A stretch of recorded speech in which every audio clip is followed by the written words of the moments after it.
ನೋಡಿ ಸ್ನೇಹಿತರೆ, ಈ ಧಾರವಾಡದಿಂದ ಬಂದಿರತಕ್ಕಂಥ ನಮ್ಮ ಸ್ನೇಹಿತರಲ್ಲಿ ಇದು ಇವರಿಗೆ 3ನೇ ಕರು ನಾವು ಕೊಟ್ಟಿರೋದು ಲೆಕ್ಕಾಚಾರವಾಗಿ. ಇನ್ನು ಬೀಜದ ಮೇಲಿದೆ. ಇದು ನಮ್ಮ ತೋಟದ ಮನೆ ನಾಗರಾಜಣ್ಣ ಅಂತ ಇಲ್ಲಿ ಹೊಸೂರು ದೊಡ್ಡಿ ಹತ್ರ ಇರೋದು. ಸೊ ಇವ್ರ ಮುಖ ನೋಡ್ತಿದ್ದಂಗೆ ಎಲ್ರಿಗೂ ಸಾಮಾನ್ಯ ಗೊತ್ತಾಗುತ್ತೆ. ಯಾಕೆ ಅಂತಂದರೆ ಇವರು ಅಷ್ಟು ಫೇಮಸ್ಸು. ಯಾವುದೂ ಕಮ್ಮಿ ಕರ ಕೊಟ್ಟಿಲ್ಲ ಅಥವಾ ಯಾವುದೂ ನಾರ್ಮಲ್ ದನ ಕಟ್ಟಿಲ್ಲ. ಇವ್ರ ಹತ್ರ ಇರೋ ದನಗಳೆಲ್ಲ ತುಂಬ ಅದ್ಭುತವಾಗಿವೆ. ಅದು ಹೇಳಬೇಕು ಅಂತಂದರೆ ತುಂಬ ಒಳ್ಳೊಳ್ಳೆ ಜಾಗಕ್ಕೆ ಹೋಗ್ತಕ್ಕಂಥ ದನಗಳನ್ನೇ ಇವರು ಕಟ್ಟಿರೋದು. ಸೊ ಈ ಓರಿ ನೋಡೋಕೆ ಹೀಗಿದೆ ಅನ್ಕೋಬೇಡಿ, ಹುಟ್ಟಿರೋ ಕರು 2 ಡ್ರಾಪಲ್ಲಿ ಹುಟ್ಟಿದೆ, ಅಷ್ಟು ಚೆಂದಾಗಿದೆ ಆ ಥರ. ಸೊ ಇದನ್ನು ನಮ್ಮ ಸ್ನೇಹಿತರಾದಂಥ ಗೌಡ, ಏನಪ್ಪ ಪೂರ್ತಿ ಹೆಸರು? ವಸಂತ್ ಗೌಡ ಅವ್ರಿಗೆ ನಮ್ಮ ನಾಗರಾಜಣ್ಣ ಅವರು ಇದನ್ನು ಕೊಟ್ಟಿದ್ದಾರೆ. ನಾಗರಾಜಣ್ಣರೇ, ಹೇಗಿದ್ದೀರಾ? ಚೆನ್ನಾಗಿದ್ದೀರಾ? ಒಂದು ಸ್ವಲ್ಪ ಗಟ್ಟಿಯಾಗಿ ಮಾತಾಡಿ.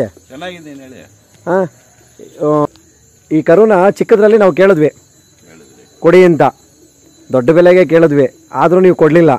ಇವತ್ತಂತೂ ಇಂತೂ ನನ್ನ ಮುಖಾಂತರನೇ ನಿಮಗೆ ಇದನ್ನು ಮಾರಾಟ ಮಾಡಬೇಕಾಗಿ ಬಂತು. ಎಷ್ಟು ಕೊಟ್ರಿ?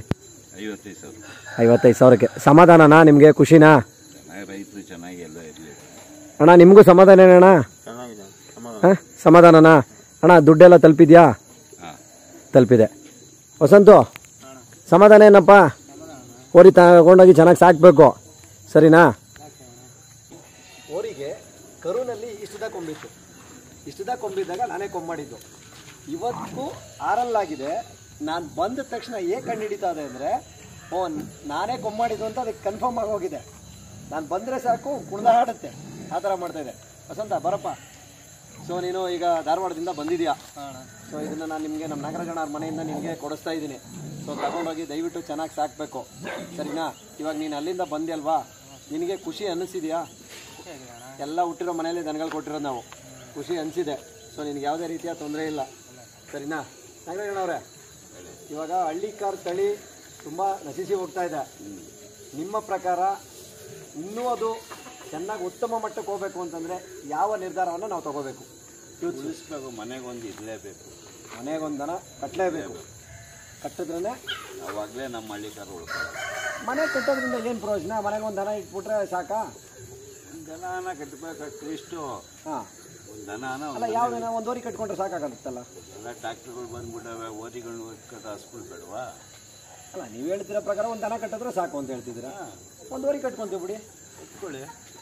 ಓರಿ ಏನು ಕಳಪೇನೂ ಇಲ್ಲ. ಹೌದಾ? ಮನೆಗೆ ಹಾಲು ಆಗುತ್ತೆ, ಇದು ಕರು ಹುಟ್ಟುತ್ತೆ. ಹೌದು, ನೀವು ಅದನ್ನು ಅಭಿವೃದ್ಧಿ ಮಾಡ್ದಂಗೆ ಆಗುತ್ತೆ. ಓಕೆ. ಸೊ ಒಟ್ಟಿನಲ್ಲಿ ನಿಮ್ಮ ಪ್ರಕಾರ ಮನೆಗೊಂದು ಹಸು ಕಟ್ಕೊಂಡ್ರೆ ಉತ್ತಮವಾಗಿ ಮನೆ ಮಂದಿ ಎಲ್ಲ ಮಕ್ಕಳ ಸಮೇತ ಚೆನ್ನಾಗಿ ಹಾಲು ಆಗುತ್ತೆ, ನೀವು ಅದ್ರ ಸೇವೆನೂ ಮಾಡ್ದಂಗೆ ಆಗುತ್ತೆ. ಸೇವೆ ಮಾಡ್ದಂಗೆ ಆಗುತ್ತೆ, ತಳಿಯನ್ನು ಉಳಿಸ್ದಂಗೆ ಅಭಿವೃದ್ಧಿ ಮಾಡ್ದಂಗೆ ಆಗುತ್ತೆ. ಸೊ ಹಾಗಾಗಿ ಇದನ್ನು ನೀವು ಅವ್ರಿಗೆ ಖುಷಿಯಾಗಿ ನೀವು ಕೊಡ್ತೀರಾ, ತೊಂದರೆ ಏನಿಲ್ಲ. ನೋಡಿ ಸ್ನೇಹಿತರೆ, ಯಾರೇ ಆಗ್ಬೋದು, ಯಾವತ್ತೇ ಆಗ್ಬೋದು, ಮನೆಗೆ ಒಂದು ಹಸು ಇದ್ದರೆ 100 ರೂಪಾಯಿ ಕೊಟ್ಟು ನಾವು ಹಾಲು ತೊಗೊಬಂದು ಕುಡಿಯೋದಕ್ಕಿಂತ ಎಲ್ಲಿ ಯಾವ ಥರ ಇತ್ತು ಹೇಗಿತ್ತು ಅನ್ನೋ ಒಂದು ಇದನ್ನ ಯೋಚನೆ ಮಾಡೋದಕ್ಕಿಂತ ಮನೆಯಲ್ಲೇ ನಮಗೆ ನಮ್ಮನೆ ಹಸುವಿನ ಹಾಲು ನಾವು ನಾಟಿ ಹಸುವಿನ ಹಾಲು ಕುಡಿತೀನಿ ಅಂದಾಗ ತುಂಬ ಆರೋಗ್ಯ ಒಳ್ಳೆಯದಾಗಿರುತ್ತೆ ಅನ್ನೋದನ್ನು ಮನಸ್ಸಲ್ಲಿ ಇಟ್ಕೊಂಡು ಇನ್ನು ಮುಂದೆ ನಮ್ಮ ಯೂತ್ಸು, ಅದರಲ್ಲೂ ನಮ್ಮ ಹಳ್ಳಿ ಜನಾಂಗದ ನಮ್ಮ ಯೂತ್ಗಳು ಮನೆಗೊಂದು ನಾಟಿ ಹಸು ದಯವಿಟ್ಟು ಕಟ್ಟ್ರಿ. 1 ಲೀಟ್ರ್ ಹಾಲನ್ನ ನಾವು ಸೀಮೆ ಹಾಲು ಕುಡಿಯೋ ಬದಲು ಮೊಸರು ಮಜ್ಜಿಗೆ ಮಾಡ್ಕೊಂಡು ತಿನ್ನೋ ಬದಲು ನಾಟಿ ಹಸಿನ ಹಾಲು ಇಲ್ಲಿ ಮಜ್ಜಿಗೆ ಮೊಸರು ಮಾಡ್ಕೊಂಡು ತಿನ್ನಿ. ಆರೋಗ್ಯ ತುಂಬ ಒಳ್ಳೆಯದಿರುತ್ತೆ. ತುಂಬ ನಿಮಗೆ ಯಾವುದೇ ಶುಗರ್ ಆಗಲಿ ಬಿ ಪಿ ಆಗಲಿ ಬರೋದಿಲ್ಲ. ಮುಂದಿನ ದಿನಗಳಲ್ಲಿ ಇದು ಇನ್ನೂ ಹೆಚ್ಚು ಮಟ್ಟಕ್ಕೆ ಹೋಗುತ್ತೆ. ಹಿಂದೆ ಎಲ್ಲ ಕ್ಯಾನ್ಸರ್ ಅಂದರೆ ಏನು ಅಂತ ಗೊತ್ತಿರಲಿಲ್ಲ. ಇವತ್ತು ಕ್ಯಾನ್ಸರ್ ಅನ್ನೋದು 30% 40% ಅಂತ ಡಿವೈಡ್ ಆಗಿ ಹೋಗ್ತಾ ಇದೆ. ಬರೀ ಬರ್ತಾ ಇರೋದೆಲ್ಲ ಎಲ್ಲ ಯೂತ್ಸ್ಗೆ. ದಯವಿಟ್ಟು ಇದೊಂದು ಸಂದೇಶ ಅಂತ ತಿಳ್ಕೊಳ್ಳಿ ನಮ್ಮ ಕಡೆಯಿಂದ. ದಯವಿಟ್ಟು ನಿಮ್ಮ ಮನೆಗಳಲ್ಲಿ ಒಂದೇ ಒಂದು ನಾಟಿ ಹಸ ಕಟ್ಟಿ ಅದರಿಂದ ಮುಂದಿನ ಬೆಳವಣಿಗೆ ತೋರಿಸಿ ಮನೆಯಲ್ಲಿ ಎಲ್ಲರೂ ಖುಷಿಯಾಗಿರ್ಬೋದು ಅನ್ನೋದನ್ನು ನಾನು ಬಯಸ್ತೀನಿ. ನಾವೊಂದು ನಮ್ಮ ಪೀಳಿಗೆಯಲ್ಲಿ ಮಾತ್ರ ನೋಡ್ತೀವಿ, ನಮ್ಮ ಮಕ್ಕಳ ಪೀಳಿಗೆ ಫೋಟೋಲ್ಲಿ ನೋಡ್ಬೇಕು.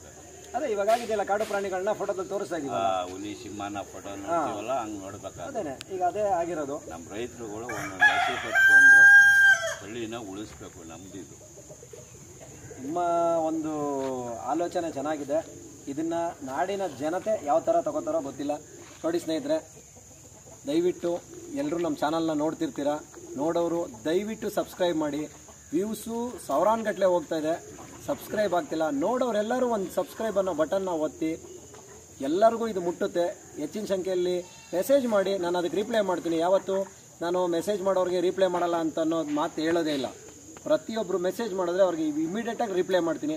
ಇವರು ಧಾರವಾಡದಿಂದ ಬಂದಿದ್ದಾರೆ ಅಂದರೆ ನಮ್ಮನ್ನು ನಂಬಿ ಅದೇ ಕಾರಣಕ್ಕೋಸ್ಕರನೇ ಬಂದಿರೋದು. ಹೊಸ್ದಾಗಿ ಬಂದಿದ್ದು, ಇವತ್ತೇ ಫಸ್ಟ್ ಅವ್ರು ಬಂದಿರೋದು.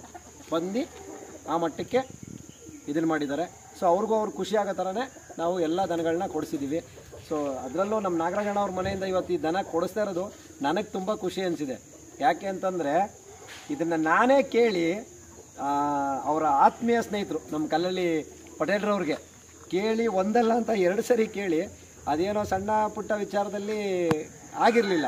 ಆದರೂ ಇವತ್ತು ಅವ್ರ ಮನೆಯಿಂದ ನಾನು ನನ್ನ ಕೈಯಾರ ಇವತ್ತು ನಾನು ಹುಬ್ಳಿ ಧಾರವಾಡಕ್ಕೆ ನಾನು ಇದನ್ನು ಕಳಿಸ್ಕೊಡ್ತಿದ್ದೀನಿ ಅಂದರೆ ನನಗೆ ತುಂಬ ಖುಷಿ ಅನ್ನಿಸ್ತಿದೆ. ಇನ್ನು ಮುಂದೆ ಇದೇ ಥರ ಯಾವುದೇ ವಿಚಾರದಲ್ಲಾದರೂ ಸ್ಪಂದಿಸ್ತೀನಿ. ದಯವಿಟ್ಟು ಎಲ್ಲರೂ ಸಹಕಾರ ಮಾಡಬೇಕು ಅಂತ ನಾನು ಕೇಳ್ಕೊತೀನಿ.